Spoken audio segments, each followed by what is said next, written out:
안녕하십니까 여러분, 랜선 소비자 담혜색입니다. 자, 오늘은 제가 약속드렸던 Q&A 한번 해볼게요. 질문을 많은 분들이 주셨는데 좀 질문이 많아서 짧게만 답을 드리려고 하는데 해보도록 하겠습니다.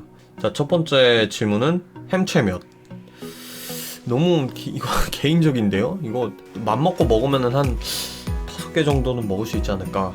하나님은 왜 굳이 사탄을 만드셨을까요? 사탄은 하나님이 통제할 수 있는 것인지 이런 질문 하지 말라니까. 네, 뭐 이런 질문에 완벽한 답을 드리기는 좀 어려울 거예요. 아마 고전적인 그런 논증들이 있다고 할지라도 그런 것들도 논리적으로 완벽하지가 않기 때문에 좀 더 생각을 해보고 나중에 영상을 만들거나 그렇게 해보도록 하겠습니다. 랜선교회 오픈 채팅방의 각 방 특성이 궁금해요.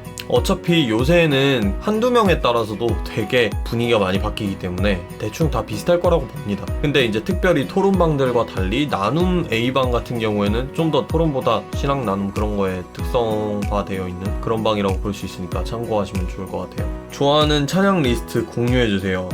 저는 우선 앨범으로 듣는 편인데요. 전 힐송을 엄청 좋아해서 2016년 그쯤부터 나왔던 모든 앨범들은 다 좋아합니다. 2016년에 힐송 워십의 Let There Be Light, 그거가 What a Beautiful Name 있는 앨범인데 그거 말고도 되게 좋은 곡들이 많고, 또 2018년에 There Is More 앨범, 그거 같은 경우에는 Who You Say I Am, 그게 한국 갔을 때 그거 한국어로 부르던데 주의 자녀라 하시네, 그 찬양도 있고 So Will I도 있고 그런 것들이 있는 앨범이고요. 그리고 2019년에 People, 힐송 유나이티드, 거기 Another in the Fire가 있고 저의 영상 중에 그 노래 해석한 것이 있기 때문에 그것을 보시면 좋을 것 같고, 또 한국 찬양이라고 하면은 저는 옛날 예수전도단 앨범들 되게 좋아하고, 또 제이어스 1집, 2집 다 버릴 곡이 없다고 생각을 하는 생각이고, 그 완전 옛날 걸로는 꿈이 있는 자유 4집을 엄청 좋아합니다. 가사들이 너무 좋기 때문에 한번 꼭 들어보시면 좋을 것 같아요.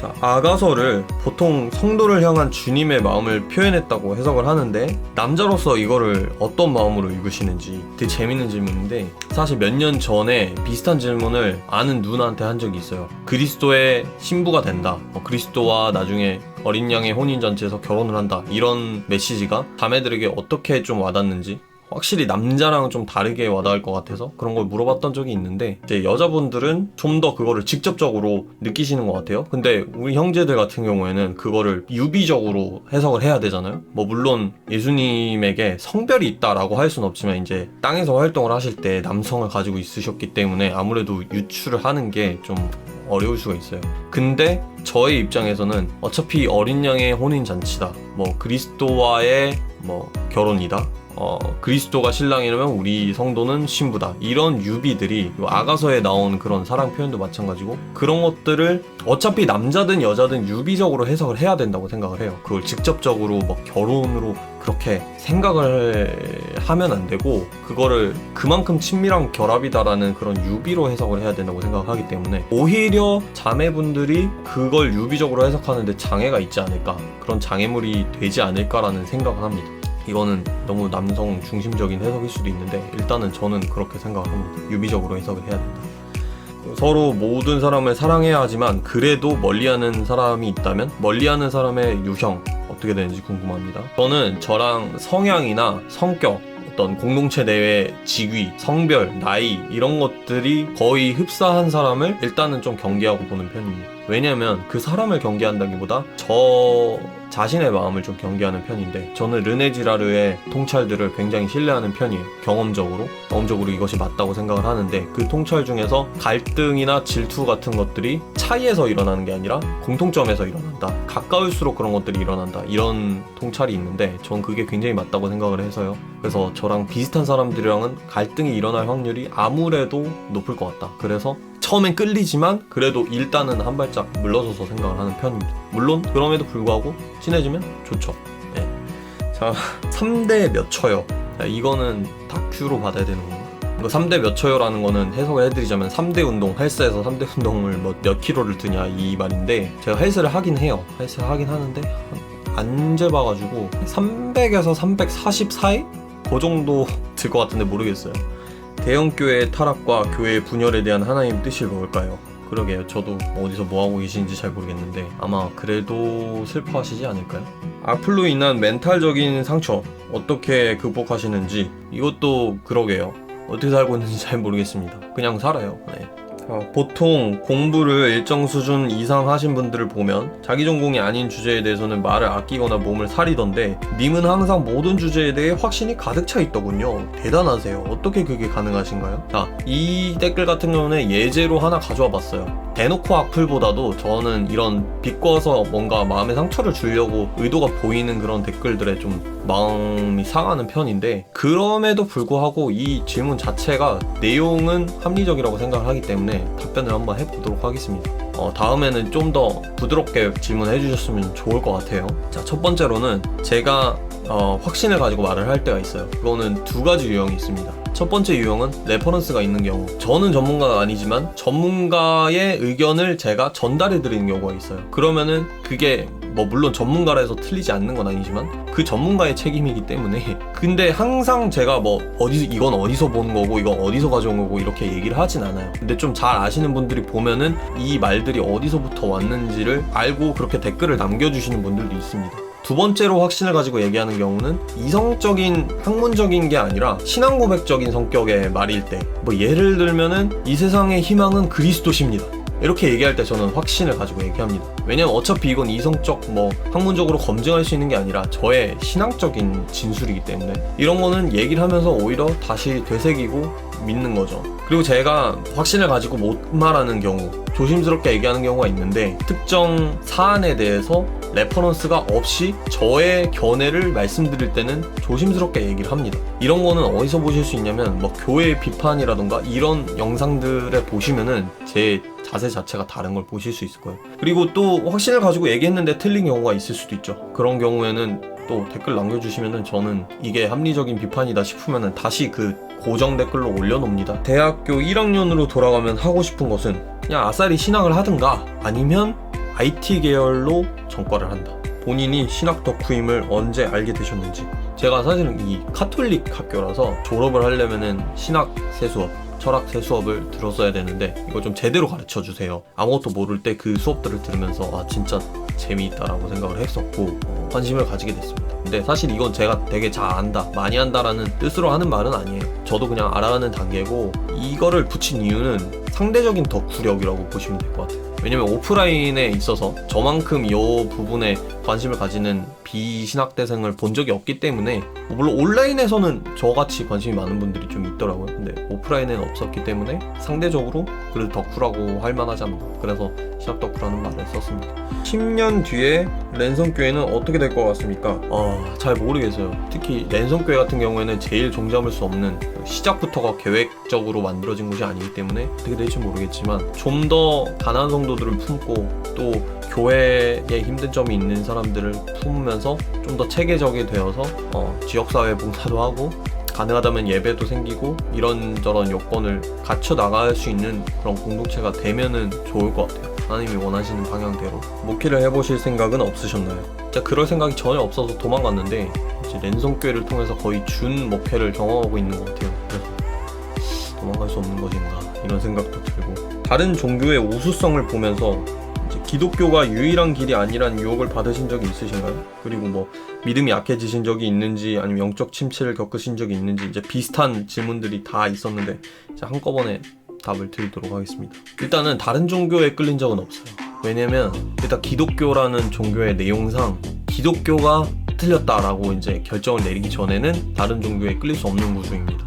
물론 배타성이 없는 기독교도 기독교다라고 주장하는 분들도 있지만, 저 같은 경우에는 좀 반대거든요. 기독교의 교리 내용 자체에 배타성이 포함되어 있다고 생각을 하기 때문에, 배타성이라기보다는 이제 유일한 길이다, 유일한 진리의 길이다, 이런 것들이 포함되어 있기 때문에 일단 기독교를 포기해야 그 다음 탐구가 시작될 수 있을 것 같은데, 저는 그런 측면에서 오히려 무신론의 유혹을 더 받는 편입니다. 그러니까 신무신론자 리처드 도킨스, 샘 해리스 이런 사람들의 말에는 한 번도 영향을 받은 적이 없고, 어떻게 보면 좀 진짜 배기 무신론자들, 니체가 도덕의 계보를 말하면서 기독교의 노예 도덕 이런 것들을 말하는 부분, 아니면 포이어바흐가 신학은 인간학이다라면서 신을 볼수록 인간의 투사가 보인다, 이런 통찰을 했을 때 그런 것들이 이제 딱 박혀서 그걸 묵상하게 될 때가 있어요. 그런 의심? 그런 것들은 계속 생각보다 많이 겪고 사는 편이고, 근데 사실은 저는 의심 있는 신앙이 나쁘다라고 생각은 하지 않기 때문에 의심에서 오는 또 유익들이 많이 있기 때문에 이런 점에 있어서는 제가 한번 제대로 썰을 풀거나 아니면은 좀 이야기를 하는 시간이 있으면 좋을 것 같아요. 신앙에서 의심이라는 요소에 대해서 가장 좋아하는 스포츠는 축구를 보는 것도 좋아하고, 뭐 요새는 하이라이트 같은 거밖에 못 보지만, 그리고 UFC 보는 것도 좋아하고 스타 보는 것도 좋아했습니다. 10대 내내 스타를 봤는데 지금도 사실은 그 아프리카 TV에서 스타 대회가 있어요. 그래서 그것도 시간 나면은 가끔 보는 편이에요. 담혜생님의 인생 게임은, 지난 질문에 이어서 말씀을 드리자면 게임을 한 5년 전부터 이제 끊었지만 그 전까지는 제가 게임을 굉장히 많이 했어요. 콘솔, 뭐 온라인 게임 다 많이 했는데 그 중에서 최고는 스타1입니다. 이거는 제가 60살이 돼도 가끔 한 판씩 할 것 같아요. 스타가 최고입니다. 성경 연구가 분들과 합방 계획, 기회가 되면은 정말 하고 싶습니다. 아는 분들도 몇 분 계신데 온라인으로만 거의 아는 분들이라서 관심이 있으시면은 잘 준비해 드릴 테니까 연락을 주세요. 롤모델이 누구인지, 일단 예수님을 제외하고 저는 사도 바울, 마틴 루터, 그리고 C.S. 루이스 이렇게 꼽겠습니다. C.S. 루이스는 일단 예외로 하고, 왜 사도 바울과 마틴 루터냐 했을 때는 이 사람들은 그 종교 껍데기라는 것에 있어서 종교적 허울, 종교 껍데기, 여기서 진짜 본질을 구출해내서 있는 그대로 구현했다 해야 되나? 이렇게 보여준 그런 사람들인 것 같아요. 물론 이 사람들이 완벽하지는 않았지만 인간이기 때문에 그래도 그것에 근접했다고 볼 수 있는 사람들인 것 같습니다. 물론 뭐 요즘에는 종교개혁이 마틴 루터가 아니었어도 어차피 일어났을 거다 이렇게 말씀하시는 분들이 많은데 역사의 가정법은 없는 거니까요. 다마스커스 사역의 메커니즘에 대해 궁금합니다. 사역의 방향성에 대한 문제인 것 같은데, 이거는 제 블로그에 가시면은 랜선교회 이야기라고 있어요. 거기서 맨 첫 번째 글, 그걸 보시면은 제가 방향성이 어떻게 바뀌어 왔는지, 어떤 생각을 했는지 그런 거에 대해서 열심히 적어놨습니다. 그거 한번 참고해 보시면 좋을 것 같아요. 교회 내에서만 결혼해야 한다는 말 어떻게 생각하시나요? 이거는 당연히 말이 안 된다 생각합니다. 이거는 그렇게 주장을 하시는 분들이 근거를 제시해야 될 것 같아요. 대중가요 듣는 거 어떤가요? 저는 좋다고 생각합니다. 한국 목사님들 중 추천해줄 설교 영상, 제가 한국 목사님들 설교를 잘 안 들어서 잘 모르겠는데 지금 생각나는 거는 삼일교회 송태근 목사님이 설교가 좀 좋으신 것 같고, 제 아버지께서 하시는 오목사의 바이블 스쿨레 채널 봐주시기 바랍니다. 번역 영상들의 방향성, 번역할 영상 목록들을 정해놓긴 했어요. 지금 작업하고 있는 거는 그 1시간짜리 존 레녹스와 마이클 루스라는 사람의 그런 토론 영상을 번역을 하고 있고, 그 뒤에도 토론 영상들을 좀 번역하고 싶은 게 많은데 시간이 좀 모자란 것 같아요. 그래서 좀 느긋하게 영상을 내는 편입니다 요새. 성대모사 몇 개 가능? 사실 꽤 여러 개 있습니다.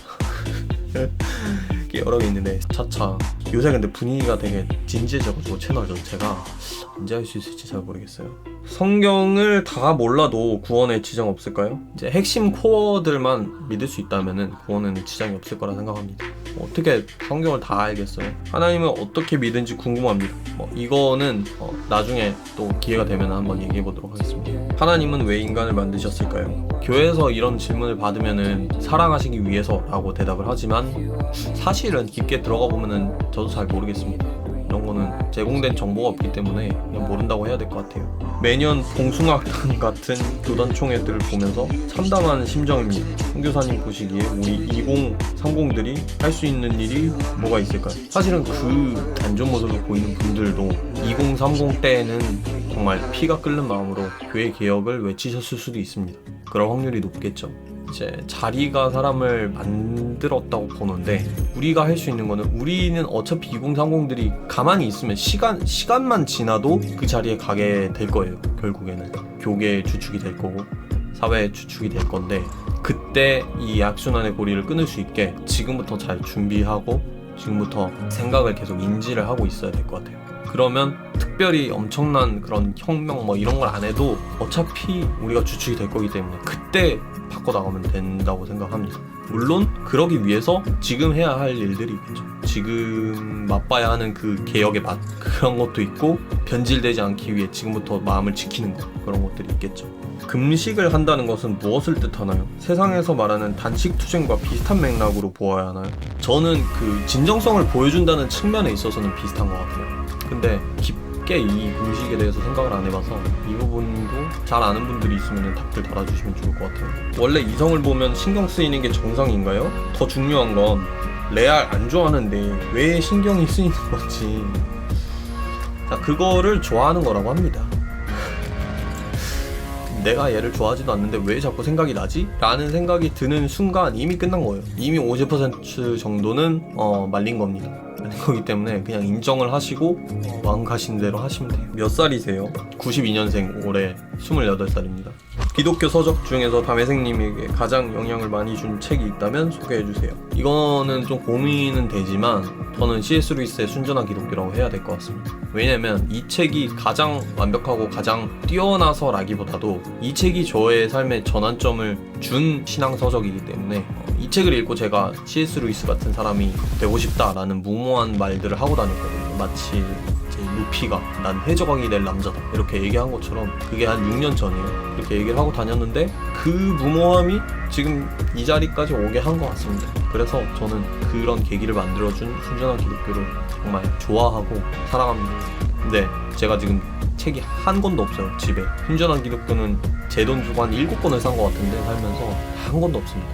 원서도 있었는데 그것도 없습니다. 그냥 제가 그냥 처음 읽었던 그 책까지도 다 줬어요. 모든 사람에게. 그래서 어딘가에 집에 있겠죠. 잘. 그래서 저에게 없습니다. 그래서 저에게 한 권만 사주세요. 순전한 기독교. 나와 다른 생각을 가진 믿음의 성도분들, 특히 상대 진영을 사탄이라고 말하는 분들과 어떻게 대화하시나요? 대화를 안 합니다. 대화를 해서 뭐해요? 방송 녹화하려고 카메라 켜려 했는데 갑자기 현타가 와서 카메라 안 켜고 앉아서 멍 때리다가 생각에 잠기신 적 있으신지. 이거 뭐 유튜브 하시는 분이세요? 이걸 어떻게 그렇게 잘 알지? 맨 첫 번째 라이브 방송 하기 전에 30분 정도를 시작 버튼 못 누르고 이렇게 고민한 적이 있어요. 너무 부담돼가지고. 그런 적도 있고 지금도 뭐 카메라 켜놓고 그냥 멍 때릴 때 있죠.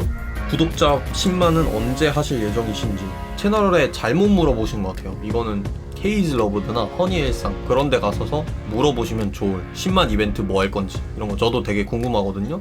그런 거 가서 물어보시고 저는 뭐 10만 교회에서 리더의 자리로 있으시면 이성에게 자연히 인기가 많으실 텐데 자매분이 이성으로 다가오거나 할 때 이에 대한 원칙 같은 것이 있으신가요? 저 인기 없습니다 라고 하면 할 말 안 하세요.